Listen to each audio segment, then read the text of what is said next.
The mist hovered low over the dark waters of the Saronic Gulf on a late September morning in the year 480 BC.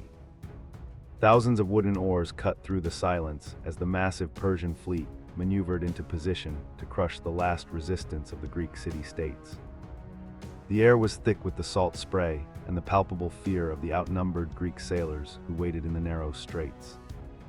They knew that the rising sun would illuminate an armada larger than any the world had ever seen. This was not merely a battle for territory or resources, but a desperate stand for survival against an empire that spanned from India to the Aegean Sea. Behind the Greek ships, the city of Athens lay in ruins with its temples desecrated and its acropolis consumed by Persian fire. The smoke from the burning city drifted across the water as a grim reminder of the fate awaiting the rest of Greece if this fleet failed. King Xerxes I of Persia had arrived to finish what his father Darius I had started a decade earlier. The stakes could not have been higher for the free people of the Hellenic world because a defeat here meant total subjugation. The concept of democracy and the unique culture of the Greeks faced immediate extinction beneath the boots of the immortals and the hulls of Phoenician warships. Standing on the deck of his trireme was the Athenian politician and general Themistocles, who had orchestrated this entire confrontation.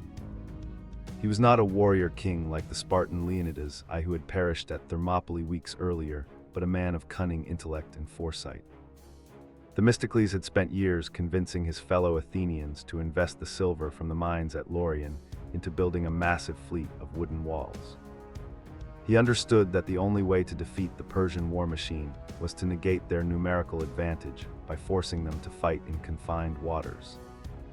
His strategy relied on deception and the specific geography of the straits to turn the Persian strength into a fatal weakness. The question that haunted every Greek sailor that morning was whether their fragile alliance could hold against such overwhelming odds. The Persian navy numbered nearly 1,200 ships, according to ancient sources, while the Greeks could muster only around 370 triremes. Many of the Peloponnesian commanders, including the Spartan admiral Eurybiades, had wanted to retreat to the Isthmus of Corinth to defend the peninsula. They feared being trapped in the Straits of Salamis and slaughtered by the encircling enemy fleet. It took every ounce of the persuasive power of Themistocles to keep the fleet united and in position for the trap he had carefully laid. To ensure the Persians would enter the straits, Themistocles had sent a trusted slave named Sisinus to the camp of Xerxes I with a false message. The message claimed that the Greeks were in disarray and planning to flee during the night, and that Themistocles wished to defect to the Persian side. Xerxes I, eager for a swift victory, believed the ruse and ordered his fleet to block the exits and prepare for an attack. The Persian king was so confident in his triumph that he had a golden throne set up on the slopes of Mount Aigulio overlooking the straits. He brought scribes with him to record the names of his captains who performed well in the coming slaughter. As the sun began to rise, the Persian ships rode into the funnel-shaped channel between the island of Salamis and the mainland. The tired Persian rowers had been at their oars all night patrolling the exits to prevent a Greek escape that was never going to happen. In contrast, the Greek crews were rested and had eaten their morning meal on the shore before boarding their vessels. The narrow waters forced the massive Persian formation to break apart, and their numerical superiority instantly became a liability. The large and heavy Phoenician and Egyptian ships struggled to maneuver in the tight space, while the lighter Greek triremes waited in the shadows. The Greek fleet began to back water and row in reverse as the Persians advanced deeper into the trap, creating the illusion of fear and retreat. This encouraged the front line of the Persian navy to push forward aggressively, causing their ships to crowd together and foul their oars. Suddenly, the Greeks stopped their retreat, and the paean or war hymn erupted from thousands of throats echoing off the rocky cliffs. The discipline of the Greek line held firm as they surged forward with their bronze rams aimed at the exposed flanks of the enemy. The moment of impact was deafening as wood splintered and bronze smashed through timber, sending shockwaves through the water. The design of the Greek trireme was perfectly suited for this kind of close-quarters combat in the calm waters of the straits. These vessels were long and slender, packed with 170 rowers who could propel the ship at high speeds for short bursts. The primary weapon was the bronze ram at the bow, which was designed to punch a hole in the enemy hull below the waterline. Once a ship was rammed, it would either sink or become swamped, leaving its crew helpless against the Greek marines. The Greeks also employed a tactic called the deekplis, where they would shear off the oars of an opposing ship, rendering it immobile. On the Persian side, the confusion quickly turned into absolute chaos as more ships from the rear pressed forward into the already crowded channel. The captains in the back could not see the disaster unfolding at the front and pushed ahead, hoping to impress King Xerxes I, who was watching from above. This compression caused Persian ships to collide with one another, shattering oars and locking hulls together in a tangled mass of wood and rigging. The Greek ships maintained their formation and struck with surgical precision, darting in to ram and then backing away before the enemy could board. The water soon turned red with blood and was choked with wreckage. Among the Persian commanders was Queen Artemisia I of Caria, who commanded 5 ships and was one of the most trusted advisors of Xerxes I. Seeing the battle turning against the Persians, she found her ship pursued by an Athenian trireme commanded by Amanias of Pallene. In a desperate attempt to escape, she rammed a friendly Persian ship commanded by the Chaldean king Themistocles, sinking it with all hands. The Athenian captain assumed she was a Greek ally or a defector, and broke off his pursuit, allowing her to escape. Watching from the shore, Xerxes I famously remarked that his men had become women, and his women had become men. The hand-to-hand combat on the decks of the locked ships was brutal and unforgiving, as marines clashed with spears and swords. The Greek hoplites, with their heavy bronze armor and large shields, had a distinct advantage over the lighter armed Persian infantry. The immortals, who were the elite guard of the Persian army, found themselves outmatched in the confined spaces of the ship decks. Archers from the Persian ships rained arrows down on the Greeks, but the heavy armor of the hoplites provided excellent protection. The Greeks fought with the ferocity of men defending their homes and families, while the diverse subjects of the Persian Empire fought largely out of fear of their king. As the morning war on the wreckage of the Persian fleet began to wash up on the shores of Salamis and the Attic coast, the Persian ships that had been rammed and disabled became floating obstacles for their own fleet, further restricting their movement. The Greeks used their knowledge of the local currents and wind patterns to their advantage, maneuvering around the drifting hulks. The Persian admiral Aryabenes, who was a brother of Xerxes I, was killed early in the battle, which led to a breakdown in the chain of command. Without clear leadership, the diverse squadrons of the Persian navy began to operate independently and ineffectively. The psychological impact of the unfolding disaster on the Persian forces cannot be overstated, as they watched their invincible navy being dismantled. The rowers, who were mostly conscripts from subject nations, began to panic as water rushed into their fractured hulls. Many of the Persians could not swim, and those who fell into the water were weighed down by their clothing or drowned by the wreckage. The Greeks, on the other hand, were excellent swimmers, and those who ended up in the water could easily swim to friendly ships or the shore. The slaughter in the water was as great as the slaughter on the decks. On the slopes of Mount Agalio, King Xerxes I tore his robes in anguish as he watched the destruction of his magnificent fleet. He had expected a simple demonstration of power that would crush the Greek spirit once and for all. Instead, he was witnessing the systematic destruction of the naval lifeline that supported his massive land army in Europe. Without the fleet to protect the supply bridges across the Hellespont and provide grain, his army would starve. The illusion of Persian invincibility was shattered in full view of both the Greeks and his own subject nations. The great king realized that his campaign was in serious jeopardy. The battle raged well into the afternoon, but the outcome was no longer in doubt as the Persian ships began to flee. Those in the rear who had been pushing forward now frantically tried to back water and turn around to escape the trap. The Greeks pursued them ruthlessly, ramming the fleeing vessels and cutting down any survivors they found in the water. The narrow exit of the straits became a bottleneck of panic, where more Persian ships were lost in collisions than in combat. By the time the sun began to set, the Persian fleet had lost hundreds of ships, while the Greeks had lost only 40. The remnants of the Persian navy retreated to the harbor of Phaleron, seeking the protection of their land army, which was stationed there. The Greeks towed the captured hulks back to Salamis and celebrated a victory that seemed impossible only hours before. They had faced the greatest empire on earth, and through superior strategy and courage, they had emerged victorious. The beaches of Salamis were covered with the debris of war and the bodies of thousands of Persian sailors and soldiers. It was a gruesome scene, but for the Greeks, it was the beautiful sight of their salvation. The immediate aftermath of the battle saw Xerxes I holding a council of war to decide his next move.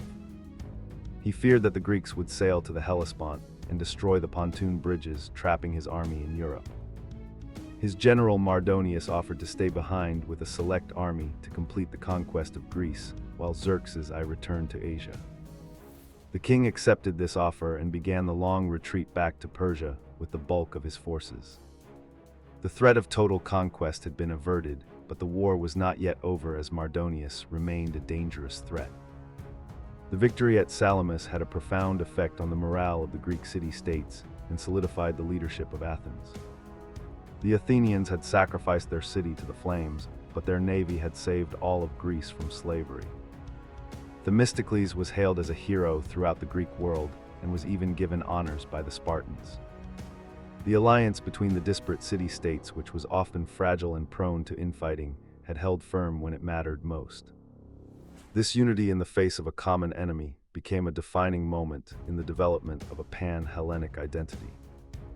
The strategic brilliance of Themistocles at Salamis is studied by naval historians and military strategists to this very day. He demonstrated that terrain and timing can be used to neutralize superior numbers and firepower. By choosing the battlefield and forcing the enemy to fight on his terms, he dictated the flow of the entire engagement. The use of disinformation to lure the enemy into a trap remains a classic example of psychological warfare. Themistocles proved that a battle is often won or lost in the mind of the commander before the first blow is struck. For the Persian Empire, the defeat at Salamis marked the beginning of the end of their expansion into Europe. While the empire would remain a superpower for another century and a half, its aura of invincibility was gone. The subject nations of the empire took note of the Greek victory, and rebellions began to simmer in various provinces. The immense cost of the expedition in terms of men and ships and gold drained the Persian treasury. Xerxes I would never again attempt such a massive invasion and retreated into the luxury of his palaces. The significance of the Battle of Salamis extends far beyond the military result of that single day in September. If the Persians had won at Salamis, the Greek resistance would have collapsed and the Peloponnese would have been overrun. The fledgling democracy of Athens would have been extinguished before it had a chance to produce its golden age. The works of Socrates and Plato and Aristotle, and the plays of Sophocles and Euripides might never have been written. The architecture of the Parthenon and the sculptures of Phidias would likely not exist as we know them. Western civilization, as we understand it today, is built upon the foundations laid by the Greeks in the 5th century BC. The concepts of individual liberty and civic responsibility and rational inquiry were nurtured in the city-states that survived the Persian Wars. The victory at Salamis ensured that these ideas had the security and the time to develop and mature. It is not an exaggeration to say that the wooden walls of the Athenian navy protected the seed of Western culture. The world we live in today would look vastly different if Themistocles had failed to convince his countrymen to fight. The following year, in 479 BC, the Greek land forces defeated the army of Mardonius at the Battle of Plataea. This victory on land confirmed the liberation of Greece that had been secured at sea at Salamis. The Persian threat was effectively ended, and the Greeks went on the offensive, liberating the Ionian cities in Asia Minor. The Delian Leg was formed under Athenian leadership to continue the fight against Persia and protect the Aegean. This alliance would eventually transform into the Athenian Empire, leading to the Golden Age of Athens. Themistocles himself would eventually fall from grace and be ostracized by the very people he had saved from destruction. He was forced into exile and ironically ended his days as a governor in the service of the Persian king Xerxes I. His tragic end serves as a reminder of the fickle nature of politics and the ingratitude of the mob. However, his legacy as the savior of Greece was secure, and his strategy at Salamis remained his greatest monument. Even his enemies could not deny that without him Greece would have been a Persian satrapy. The trireme remained the dominant warship of the Mediterranean for centuries due to its speed and agility demonstrated at Salamis. The tactics developed by the Greeks during the Persian Wars became the standard for naval warfare in antiquity. The importance of a well-trained crew and a skilled helmsman was recognized as equal to the importance of the ship itself. The Athenians maintained a large fleet that allowed them to project power and control trade routes across the Aegean. This naval dominance was the key to their prosperity and their cultural influence. The Battle of Salamis also highlighted the stark contrast between the political systems of the East and the West. The Greeks fought as free citizens defending their own laws and their right to self-determination. The Persians fought as subjects of a god-king driven by the lash and the fear of punishment. This narrative of freedom versus tyranny became a central theme in Greek literature and historical writing. Herodotus, the father of history, wrote his histories primarily to explain the conflict between the Greeks and the barbarians. Modern archaeology has provided us with physical evidence to corroborate the ancient accounts of the battle. Excavations at the ancient harbor of Z have revealed the ship sheds that housed the Athenian triremes. Bronze rams and helmets from the period have been recovered from the seabed, offering a tangible connection to the past. These artifacts help us visualize the scale of the technology and the violence of the conflict. They serve as silent witnesses to the day when the fate of the world hung in the balance. The topography of the Straits of Salamis has changed over the millennia due to silt and rising sea levels. However, the general layout of the channel and the island of Citaleia remains recognizable to the modern observer. Standing on the coast today, one can imagine the crowded waters and the clash of bronze and wood. The industrial landscape of modern shipyards now dominates the view, but the ghosts of the past are still present. It is a place where history feels heavy in the air, and the echoes of the battle still resonate. The role of the wind and the weather played a crucial part in the outcome of the battle, as is often the case in naval warfare.